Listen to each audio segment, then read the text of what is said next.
Welcome to the Ben Daniel Podcast, where we're calling a spade a spade. Great to be here with you today. Hope you all had a wonderful weekend. Did the Indiana Fever unintentionally leak the 6 players that they will be coring heading into the expansion draft? Now, as you guys might know, the Golden State Valkyries are joining the WNBA this upcoming 2025 WNBA season. And the question is, where are they going to get their players from? Well, there is an expansion draft for that. All the teams in the WNBA are given the fortunate opportunity to core 6 players. And by core, I mean eliminate them from being eligible in the expansion draft. So if the Indiana Fever want to keep Caitlin Clark and don't want to let her name be eligible for the expansion draft, boom, coring Caitlin Clark. If they want to core Kelsey Mitchell and they don't want her to be eligible for the expansion draft, boom, core Kelsey Mitchell. And it doesn't matter if they're under contract now, if they're due for a contract, the core is the core. Kelsey Mitchell's coming into free agency. Doesn't matter. Kelsey, if we want you next year, we're going to core you. Think of it like a franchise tag in the NFL. So many people were speculating that when the Indiana Fever come out and tweet and delete, yes, the old infamous tweet and delete, new era, new energy, already making plans for next season, and it just conveniently has 6 players, people are starting to speculate, are starting to think that these might be the 6 players Stephanie White, Kelly Kroskoff, Amber Cox, and this new Indiana Fever front office want to keep intact moving forward. All the way from the top left, we'll move to the right. Top left, it's Temi, top left, followed by Kelsey Mitchell, followed by Caitlin Clark. Next to Caitlin Clark is Aaliyah Boston to her right, followed by Lexi Hull, and then Nalissa Smith, top right in this graphic. That is the 6 that are featured in this picture. New era, new energy. Is it just a coincidence that 6 players you're allowed to core? And here we go, new era, new energy, already making plans, and we put 6 players in our plans. Now, I've been pretty much adamant with 5 of these 6 players right here. I think Temi needs to stay. The chemistry that her and Caitlin had early in the season, hopefully in off season, hopefully her playing overseas in Europe, hopefully all of that can get her back in shape, can get some of that dust that she had coming back from injury knocked off. So in time for next season, Temi Fagbenle is the Temi that we saw running up and down the court like a gazelle. The Temi Fagbenle that we fell in love with early in the season. And then, of course, I'm sure that Temi's defensive prowess, her switching ability, her recoverability, her agility, how quick she is on her feet, all of that on the defensive end is why her and Lexi Hull are the best 2 defensive players on this Indiana Fever team. Temi Fagbenle, a huge communicator on the defensive end. Kelsey Mitchell, folks, we already know how we all feel about Kelsey Money Mitch. Put him in a ditch. Best shooting guard in the league. I don't care what these numbers say. I don't care what those numbers say. All I know is what my eyes are telling me. And when my eyes are telling me, when Kelsey Mitchell goes up for a layup, she is making that layup at a higher rate than all the other guards. It is what I have the most confidence in Kelsey Mitchell making her layups than I do any other guard in the league, right in front of Kennedy Carter. We're talking shooting guards, Caitlin Clark, of course. Tons of confidence in Caitlin Clark. And we move on to Caitlin Clark. Before we do that, Kelsey Mitchell, I know you're pursuing free agency. I know you're putting out little feelers, little subliminal messages, pay me, I want money, this, that, and the third. Trust me, if you get cored, you're getting a max deal. That's how it works. You get cored, you get a max. You're going nowhere. We're bringing you back for next season, Lord willing. Caitlin Clark, where do we start? Rookie of the year, best player in the league, the biggest spectacle in all of American sports, box office, completely transcends the WNBA, took the WNBA out of the basement onto the main floor,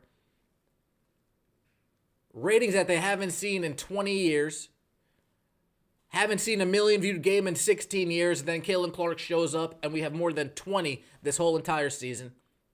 WNBA finals have been struggling for the last 6 years. Caitlin Clark shows up, boom, ratings increase. Dribbler, passer, shooter. Not the best on-ball defender, but when it comes to off-ball, rotating, getting her hands in there, getting up, blocking a shot, Caitlin Clark is more than good enough on the defensive end. Of course we're coring Caitlin Clark. Rookie of the Year. Finished top 4 in the MVP voting. I think she should have won, right? MVP and most improved. Most valuable player to her team, and she improved the most. And if it wasn't Caitlin Clark, give me Nafisa Collier. Because every time her and Asia Wilson matched up, Nafisa always beat shit down Asia Wilson's leg. Pardon my French. Next, you have Aaliyah Boston. Aaliyah Boston, Rookie of the Year last year. We saw spurts of greatness, right? We see 5 to 7 game spurts of, oh yeah, this is the Aaliyah that we need. We'd see 3 to 5 game spurts of, oh man, we still can't grab a board. We still can't finish around the rim. Why are we taking so many dribbles underneath the paint? Lo and behold, that's just Chrissy Side saying paint touches, paint touches, paint touches. I'm curious to see how much of what we saw with Aaliyah Boston last season was a result of her getting better and a result of Chrissy Sides as well being in her ear, causing her to play, forcing her to play a game that she doesn't really want to play at this point. She might be fine catching the ball in the paint, but is she catching it on the top of the key near the paint, or is she catching it literally underneath the basket? That matters, and that could be a coaching change. Lexi Hull. Lockdown Lexi Hull Island clearly needs to be cored. She brings fight, grit, no quit, never surrender. The battle is lost, but the war is not over energy. She fights for every loose ball, fights for every rebound, fights through screens. Folks, how many times did we see Lexi Hull try to fight through a screen and then it got called on the other team as a moving screen? We saw that numerous amount of times with Lexi Hull. We saw that numerous amounts of times. And then, like I said earlier, her and Tammy Fagbenle on the same team, on the same lineup, you definitely see a big increase. Lastly, we got the sack. We got Sack of Potato Smith. I don't even know where to begin with her. Cheers. Hopefully, this is just trade bait if we do decide to core NaLyssa Smith. Hopefully, we core her to use her as trade bait to try to get some type of value for her. Whether that value is in the form of a draft pick, I don't know. Whether that value is in the form of a sign and trade with a team like Chicago, I don't know. If that value is a backup point guard, I don't know. But if we do, in fact, core NaLyssa Smith, out of the 6, she was the one, surprise, surprise, that I said we can do without, right? I believe I would have rather seen Dantas in that 6th spot. So we have our 5 and 4s locked down, and all we need to is spread the floor and grab a backup guard, and we're good. So NaLyssa Smith, I would take Isabel Harrison over her. I know Satu Sabali's out there, but why would the Wings trade Satu for NaLyssa Smith? The Wings would only trade Satu for Kelsey Mitchell unless we give them NaLyssa Smith and a couple picks. We got Caitlin Clark. We're not going to be picking outside of the lottery for the next 10 to 15 years, folks. You want two firsts for Satu, NaLyssa Smith, and 2 firsts? Here's NaLyssa Smith, 2 firsts, and I'll even give you a cup of coffee for being such a gentleman about it. That's how that trade should go down. The only reason why we keep NaLyssa Smith should be because we're using her to acquire somebody greater in a trade. That's the only reason why. If that's not our intention, we might have an issue. If our intention is to keep her and just keep her on the bench, 6th woman, 7th woman, maybe I can get behind that. But if she's playing a serious amount, 20 to 25 minutes a game, fire Christy Sides. It's going to turn into something else. I'm going to have to find what that is, but it's going to turn into something else. Anyway, guys, I appreciate all of the support. Thanksgiving week. Spend time with your family. Tell them what you are thankful for, what you are grateful for in this world. I appreciate all of the support. Let me know what you think in the comment section below. Indiana Fever, is that the core six?